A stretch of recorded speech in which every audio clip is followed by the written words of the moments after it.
Hello, my name is Lucas, this is Bit of Lit, and I'm gonna back up a little bit, make some noise, and we're gonna show some pictures over here, shall we? Okay, cool. Anyway, as you might be able to see, if I bring it any closer it'll stay blurry, which is annoying. Hello, okay. Anyway, I am at 78 books of the 52 I challenged myself to read. Thank you. Anyway, I am looking at this so that I can remember exactly which books I read, and I will put the picture there. And I will also talk about the book that I am currently reading. How about that? Cool? Cool. So, as you know, in the past week or so, a little over a week, I have been reading The Three-Body Problem, the first book in the Remembrance of Earth's Past, number 1. The first book, number 1. Oh my gosh. Can I think logically? Yes. Okay. So, this book is by Leo Tolstoy. Hopefully I'm saying it right. The C's are really hard for me to say in Chinese. And on the cover you'll probably see Cixin Liu. I'm assuming that's the kind of cover I will find when I put the picture in. And that is because we decided to put his first name in front of his family name, even though that's how it goes in China. Let's respect that culture a little bit, shall we? Anyway, it is a science fiction novel, completely mind-bending. I made, I think, probably one of my best off-the-cuff sort of reviews, where I didn't really plan, I just blabbed, which is what I always do anyway. But, anyway, okay, besides A Portrait of the Artist's Young Man, I did focus on that a little bit more, though I was still blabby. Anyway, so, The Three-Body Problem has, it's set in the backdrop of the Cultural Revolution of China, or that's the backdrop of the whole thing, and then China is searching for extraterrestrial life, much like other nations of the world, of course, and they send this woman who's an astrophysicist, Yao Wenjie, to the Red Coast, which is this special secret project thing, and she sends out a signal towards the sun, and it gets caught by the Trisolarans. And they send a signal back telling them, don't respond to this so that we don't find you, that kind of thing. And Yao Wenjie, who feels that humanity cannot be saved without external intervention, she must send another signal. And she does. And there's this whole video game that is used as a propaganda tool to sort of indoctrinate people into understanding and wanting to connect with the Trisolarans, based on the information that these people do have on them, trying to understand them from such a distance. And it's really interesting because there's these moments with the Chinese characters, the human characters. There's also an American, Mike Evans. I think that was his first name, right? Yeah, anyway. I don't have the book anymore, I brought it back to the library. And the Trisolaran at the like radio post, listening post, where they sort of yearn for something different than what they have, because they see the ills of their society, right? Yeah, Wenjie and this listening post, Trisolaran, and at least with the Trisolaran, when he gets the message from Earth, even though he gets all the history and all that stuff, he imagines this wonderful place far better than where he lives, because he knows the problems that the Trisolarans face, and the problems that they face are real, legitimate, and dangerous for their species. Anyway, I made a whole review on that. I just wanted to say that a little bit more, because it's such a great book. And now I have the 2 others for temporarily, just so that I can read them, by Liu Cixin The Dark Forest, which is a sequel, which I've been told is much like Childhood's End by Arthur C. Clarke, and is the best one apparently. And Death's End by Liu Cixin. Interestingly, The Three-Body Problem was translated by who was it translated by? Ken Liu, right? But the second one, if you can see it, Joel Martinson, and the third one, back to Ken Liu, right? Is that up there? Yeah, you can see it, hopefully. I'm not entirely sure why. Maybe Ken Liu was busy working on some other projects. I'm not sure. Anyway, that was enough about that. I also read And the Mountains Echoed by Khaled Hosseini. Hopefully I'm saying that right. He's an Afghani-American, from what I understand, and he wrote The Kite Runner and 1,000 Splendid Suns, I think is the other one. We have 1,000 Splendid Suns in the library. My friend at work, my coworker, she bought this book for a former coworker who left to see their family a couple months back and never came back because of COVID-19, even though they were going to leave in June anyway, I think. Anyway, she bought And the Mountains Echoed, which is the story of this brother and sister in Afghanistan who get separated at an early age, and we get sort of a 9 different chapters following different characters, all related largely in part due to the girl and the purchasing of that girl to be in another family and giving up that girl, which is why they get separated.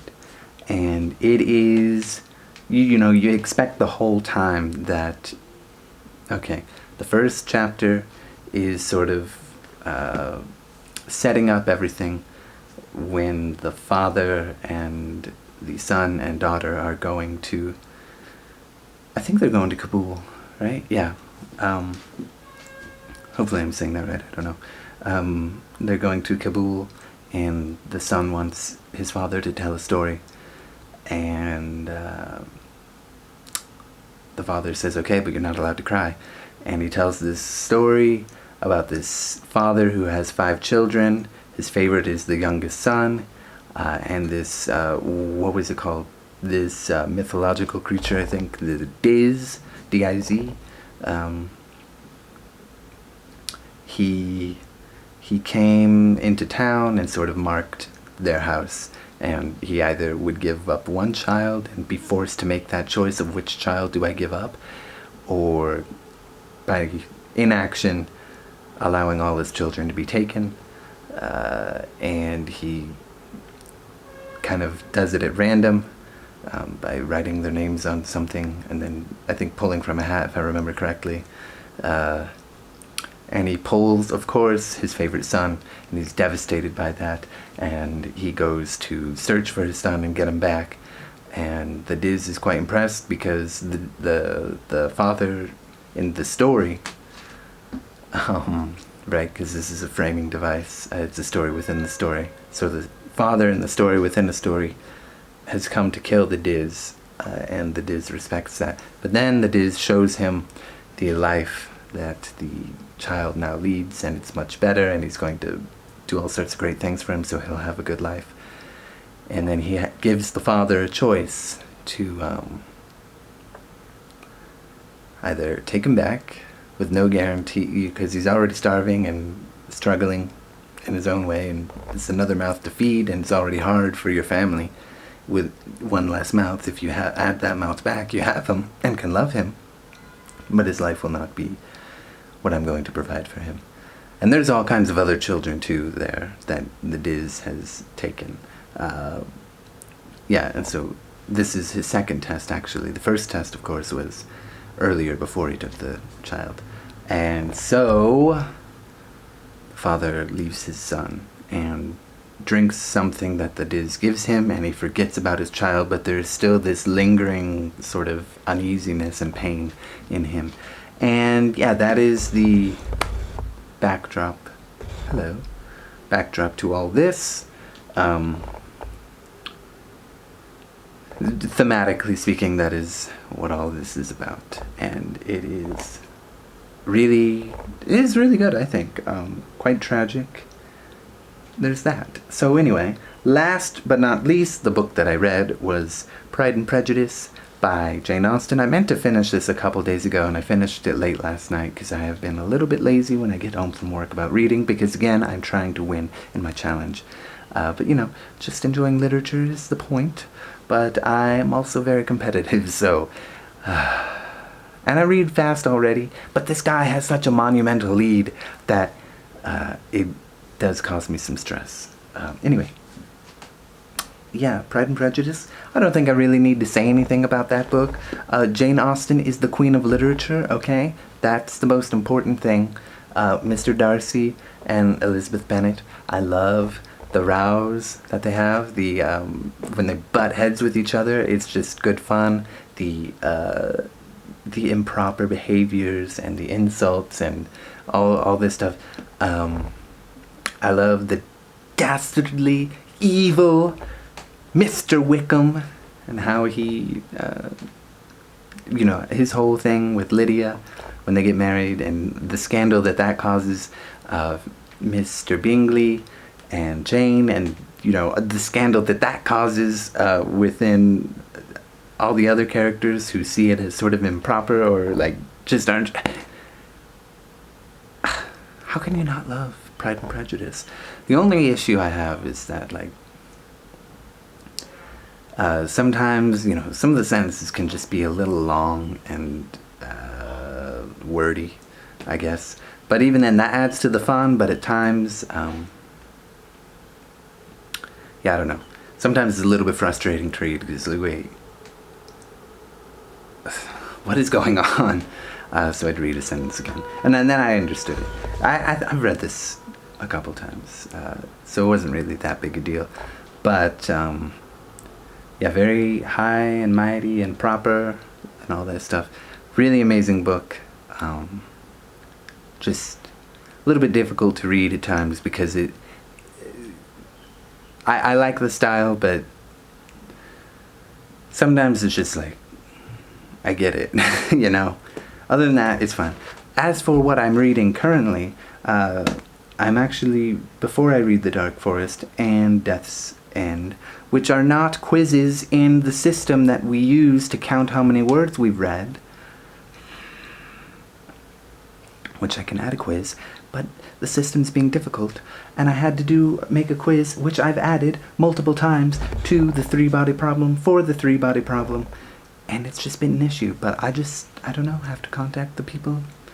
I don't know what the deal is, but anyway, because I was told The Dark Forest is like Childhood's End by Arthur C. Clarke, which I have read, I figured I'd read it again, because I haven't read it in a long time. And over the years, I've grown a great appreciation for Arthur C. Clarke. The light is quite strong. Yeah, I sort of talked about it in a different video. But I'm currently at the part, just 3 chapters in, about 20% of the way, it seems. The spaceships here, they are all sort of stationed by this alien race over capital cities of the world, and they become the overlords. They fix all the problems of humanity, or a lot of them at least, except man's arrogance, maybe. Lots of people are putting pressure on the human agents so that they can see what their overlords look like, because no one has seen them, even the human agents that they use. And to give you an example, and I love it, it's absolutely amazing. How do you deal with, I guess, an adversary or overlord, you know? How do you deal with an overlord that has this ability? So, one of the first things they did was tackle human to animal cruelty. The example that is given is 10,000 people in Spain at a bullfight. And all the people are really worried. They don't see any aliens around. They don't see the ship like this one here around. But they're there to enjoy a cultural pastime. But they're a little bit worried because they know what the deal is. They know no animals should be mistreated. The matador comes out, everyone cheers. The matador fights the bull, lances it, stabs it, and hurts it. And everyone that is there to enjoy the killing of a bull, the fighting of the bull, the murder of a bull, feels the same exact pain that the bull feels. And I love that because, one, that's what they get, right? Okay, they shouldn't even, it's a really cruel practice. But I love it for that reason. But I also love it because it's like, if that's what they're capable of, I mean, they're already capable of incredible space travel and having these stations and all this kind of stuff. But what else are they capable of, right? It's very, makes you think and makes you wonder, like, how could humans deal with, and if we were to go to war with them, right? How could you deal with a species that has that kind of capability to sort of put a stop to you and your nonsense? So that's that, and I'll be reading other books, I'm sure, but that's what I'm reading currently, and in the future you've seen what I'm going to read. And actually, let me show you. Yeah, The Dark Forest, Death's End, and of course, this monster of a book, 1,000 pages almost, of just insane tiny text, War and Peace by Leo Tolstoy, which is about the inexorable process which man cannot influence. History is an inexorable process which man cannot influence. I guess according to Leo Tolstoy, it's about the Napoleonic Wars. That's why we have Napoleon right here. It has 500 characters apparently. I've never read it before. I've read The Death of Ivan Ilyich, I think, which I really enjoyed. I like Tolstoy, I guess, just from that single. I think I've read something else by him, some other short story. I don't know. I've read The Death of Ivan Ilyich a couple times.